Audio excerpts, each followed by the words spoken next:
Hello everyone, I'm glad you're here with me again. I'd like to talk this time about the theme of resistance and the path of least resistance because I talked about it in the past and many friends from Twitter and from social media platforms have asked if there's a contradiction between the path of least resistance and how I behave in the sense that I'm trying to change reality and to send all those messages on Telegram and on Twitter, etc. So I'd like to explain myself because I think that I might have been misunderstood.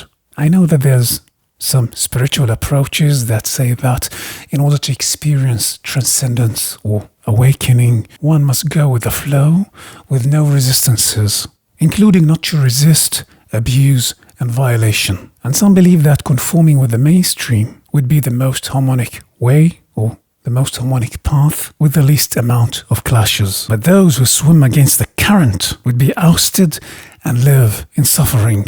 In the past, I did talk about the path of least resistance, where we allow reality to manifest without violating the laws of merit. But there's no contradiction between this and resisting abuse or swimming against the current, because my definition is a bit different and it refers to not resisting the emotional compass and the true self, the emotional compass that is supposed to guide us naturally through our journey. This is what not to resist, not to swim against the current that the emotional compass inspires. I don't talk here about the current of the social expectations. Many people would be living their whole lives resisting their emotional compass just to live in harmony with the group dynamics.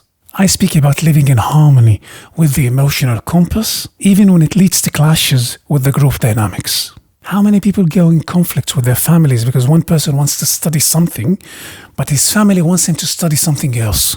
She wants to marry that man, but her family wants her to marry someone else.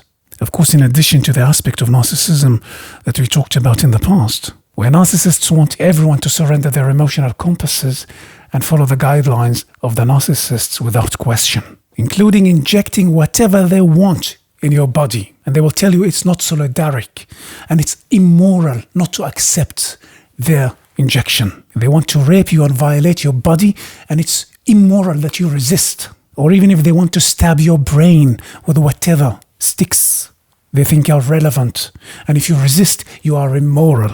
I know that there is a lot of spiritual approaches preaching forgiving the abuser, who demand from the raped to forgive the raper or not to resist rape in the name of the path of least resistance. This has nothing to do with my definition. I can even add that tolerating abuse and self-sacrifice are belief systems that are programmed by the narcissists themselves and enforced by enablers, whether they are conscious profiteers or just useful idiots.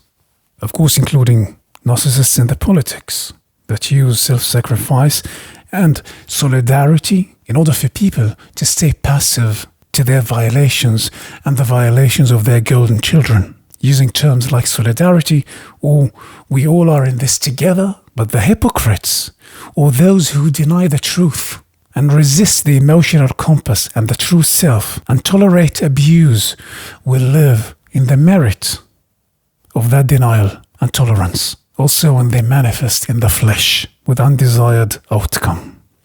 Health, financial, people live their whole lives in the hell of their family's control with someone that they don't love, just not to clash with the group dynamics. Then they look for pills against sexual or psychological disturbances, while the cause of those disturbances in the first place is resisting the emotional compass in order to avoid jealousy or pride or anger or the blackmail of the narcissist. And when we don't deny the truth and we don't resist the emotional compass, of course that would trigger the resistance mechanisms of the narcissist. And that would automatically be swimming against the current of the narcissists and their enablers and their sheep.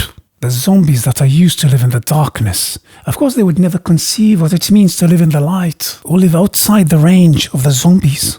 That's why zombies love to bite others in order to spread their narcissistic germs. So no one would dare to leave the darkness because they feel safe only together and only in the darkness where no true flaws are exposed. So if we detect people who claim to be spiritual but compromise the truth or speak half-truths and demand from others to tolerate abuse and gaslight, fully or partially, we know that they're hiding in the dark, regardless of how highly spiritual they claim to be.